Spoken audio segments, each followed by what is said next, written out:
Hey everybody, what is going on? Welcome to Conversations from the Green Room. I wanted to go live, but we had some little glitches, so we'll post it ASAP. Yeah, so we are at LOL Comedy Club. So this is the Green Room. This is the Green Room, which, by the way, It's great. used to be smaller. If I'm not mistaken, where you are, they knocked that out, right? Because that didn't used to be there. No, there was a couch here. Was it there? Because I don't remember this corner, though. Yeah. And there was a couch all right here. Then there was little chairs here. Yeah, no TV. No TV. No TV. No mirror. No mirror. Which, by the way, just so you know, mirrors make everything look bigger. Because look, it looks spacious, right? It's like, look at that. Everybody's there. Oh, wow, that's so crazy because this is the first time you guys are going to be able to see the actual device if you just rotate it around. And by the way, for those of you that don't know the way the 360 works, the picture that you're seeing, if it's on the phone, you can probably swivel it or scroll it. And if you're at home, you can, I think, click on your mouse and point it and view whatever angle you want. So I'm here with Cisco. And yeah, so last week was the first night. We were back. I was going to do this on Thursday, but it was weird because when we got there, the cops were there, the bomb squad, sniffing dogs. Basically, last Thursday, my first day back, somebody called in, said if I did a show that night, they were going to blow up the club. And it was a serious enough threat that the cops showed up, and, I did the show anyway because... Spoiler alert, we're alive. Yeah, spoiler alert, we're live. No, but I mean, I'm never gonna stop doing stand-up. Stand-up is in my blood, you know.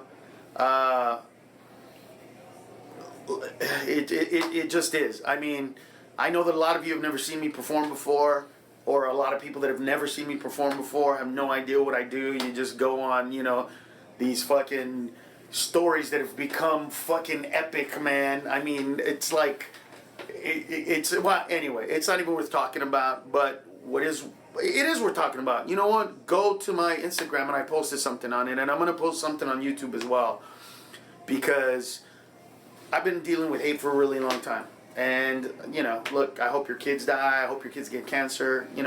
Once or twice a year I got to call the cops because somebody actually, says I'm going to kill you or something like that, and you got to tell that to the cops. But, I keep that to myself. I don't think that as fans you guys need to see it. But, when they're calling in bomb threats, it's time to tone down your shit, everybody out there, and just go see whatever comic you love to see and enjoy that comic and love that comic. I don't know what the fuck it is, but whatever. Anyway, that's on you. So conversations from the Green Room are about how we feel and what's going on in each city.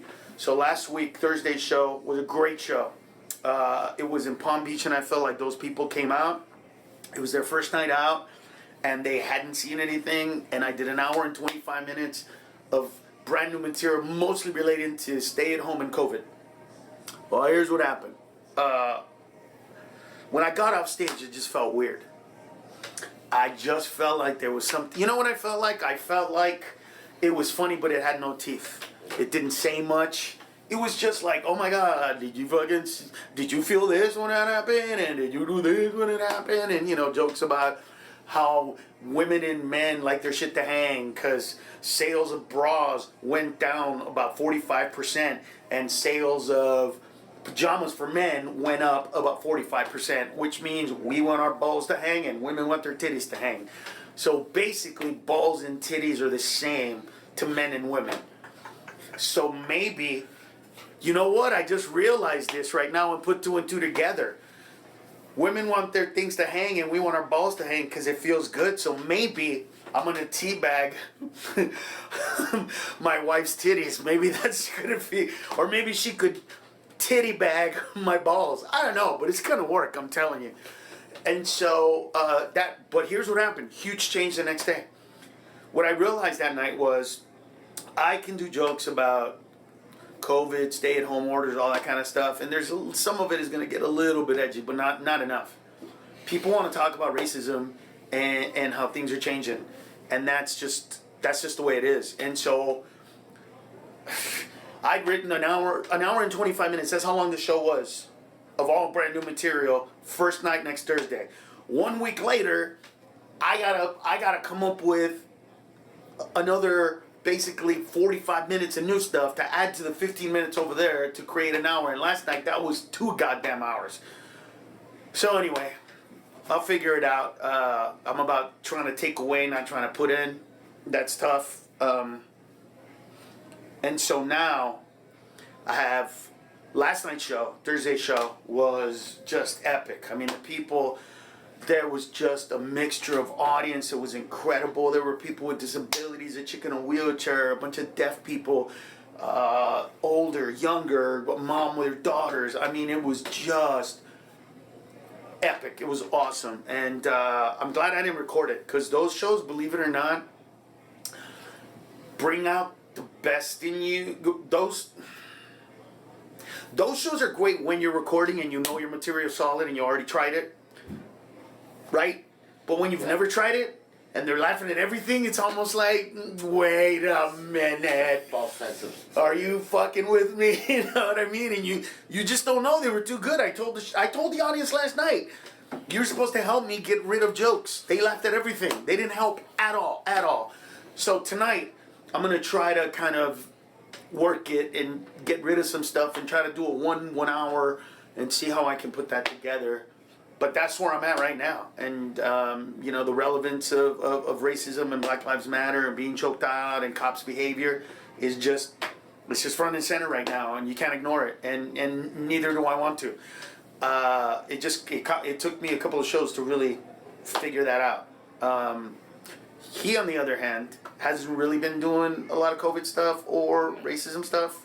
I started last night, but I just feel like, I don't know, I want it from a unique perspective. I feel like everybody's going to be doing the same thing, so I kind of want to think from a... But why don't you do what I'm doing?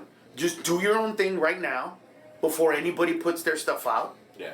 And then put it out. Well, I got a few minutes. I mean, I can't come up with 45 minutes to an hour like you can, but like 5-10 minutes, I think. Dude, people are so used to it that, like, nobody... Like, I remember when I wrote America Rules, some people were like, dude, you wrote that shit, but, you know... in a fucking week, oh my God, like, no, you can't do that. Like, now, like, nobody's come up to me. Like, you haven't said to me, bro, god damn, dude, you wrote an hour and a half of new shit last week, and then this week, you're writing... Because it's like it's not, like, I've been around you for so long. Okay, but so when in your lifetime will you ever meet another comedian that wrote 2 hours in 2 weeks? I've always told you it's amazing how you come up with new material. By just listening to the news and then going on stage and doing it. Since the beginning, since the first time we did it, the first time we ever hit the road together, Ontario, when Justin Bieber threw fucking toilet paper and he was wilding out, Right. and we were in the car and you were like, "That's a bit right there, watch." And I was like, "What? I don't see the joke." And you're like, "Oh, you'll see tonight." And then you did 45 minutes of Justin Bieber shit. Yeah. And I've always gone back to that example. So yeah. I think you think part of the reason that people like that's an excuse for other people to, like, when you tell other comics, dude, I saw him write brand new shit. Do you think that part of it is the excuse of saying nobody can do that? It has to be that he saw somebody else do it and just put it in. Is that, like, do you think something that... I don't know, man. I don't really get that. I mean, a lot of people, like, they ask me and I'm just like, dude, I've seen him write new shit every single time. Like, he'll sit there, he'll watch... You literally sit there and watch CNN like it's on right now. Right, it's there. Like, you literally sit there and you watch CNN all fucking day, and then you go up on stage and you talk about what the fuck's going on. Yeah. And I've never seen that happen. Like, I mean, yeah, Louis C.K., every 6 months he has like a new hour or something like that, but, you know, I don't know him personally, Right, you know? right. So, I mean, and plus his material's not like, his material's relative, but it's not like, it doesn't have a message, or it doesn't have, you know, like, it's not like, oh, So, no, I disagree. Some of the stuff is, well, you know what it is, dude? I disagree. It's just that the thing is that, you know, as a person of color, right, I can tackle Black Lives Matter and get into it, you know. Now, I can't claim it, but you know that there are videos out there of Latinos, same shit. Yeah, you know what I mean? Like, I grew up with that, you know, it's the same thing. Yeah. But the hate toward us isn't as bad. It's just, we're still not treated like we're white. No, of course. But we're treated like we're kind of black, but not. You know what I mean? like not full on. They're still like, you know, there's no rapper fucking like big black no. Yeah, there's no fucking Latino like big brown vato, you know what I mean, or whatever that is. That isn't there. But I can tackle it. You know, he can from a certain perspective, but not the same. You know what I mean? It's not the same. He just talks more about like, you know, how life is really amazing and, you know, stuff like that, and his life, you know. I mean, at the end of the day, it's just different.